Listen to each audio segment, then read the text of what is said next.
Because I'm ready. Let's go. Dog life man.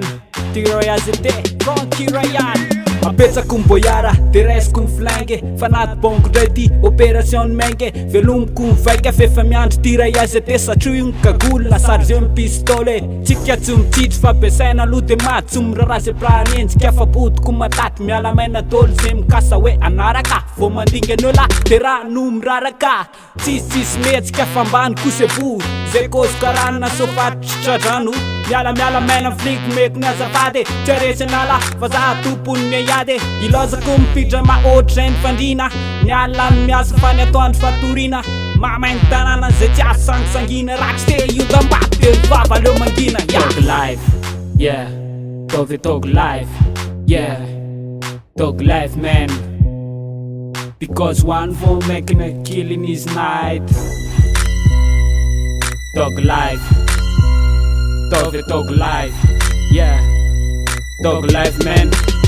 Dog life man. Vao maneno finday de fa andraza mipasy eriko zo rapida hoe aizandreny afere tsika tsy mijanona fa tsy mandeha nitosipôzy tsy vidy soldany iray fa tero exporte za tsy mandrara fa olo maimby raha filangeko tsanana koatra zay mipirankiasany entsikana fô commissaire za tsy maolo miajala fa natiry zoky fa satria mena fiainana bakarta asa efa mazatra veny nisamboranana de rerakeo enda fa mifitsarana efa vao tamiko vola fiefa tsy tao makako le panikely lasa jola natiry baina tsisy maolo zana resaka kata de alina fokon'olo ao tanàna le kofo bakely satria malaza mpangalatra sy mpanola leny rehetreny rehefa te ikemba leoko mampijaly zanak'ampanankareny anay raha tsy vidimbola ka hoe vidy makorely fiainanay ve efa mande ho azy rehefa nona pijanoana fa tsy mofo gazy ny vola ve zany tonga ho azy na tiso mbola tsy lany nefa iampy ray miliara Dog life, yeah.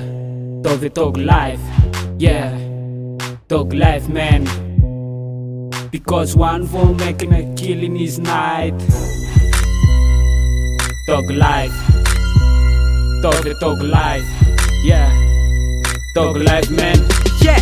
Dog life man. Sinon tu es je préfère les gros lots. La vie est difficile, je veux un boulot. C'est quand les façons de chercher des bons noms. J'appelle tous les gangsters, on a une mission. Franchir les barrières, jusqu'à Londres.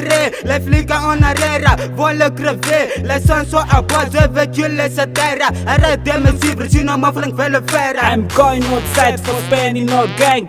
I need a job, my money in my mind. It's time for a rebel, I'm ready to fight. My life is a gangster, enjoy dog life. Dog life, yeah. Dog life, yeah. Dog life man. Because one for making a kill in his night. Dog life. Dog life, yeah. Dog life man. Dog life man. Dog life, yeah. Dog life, yeah.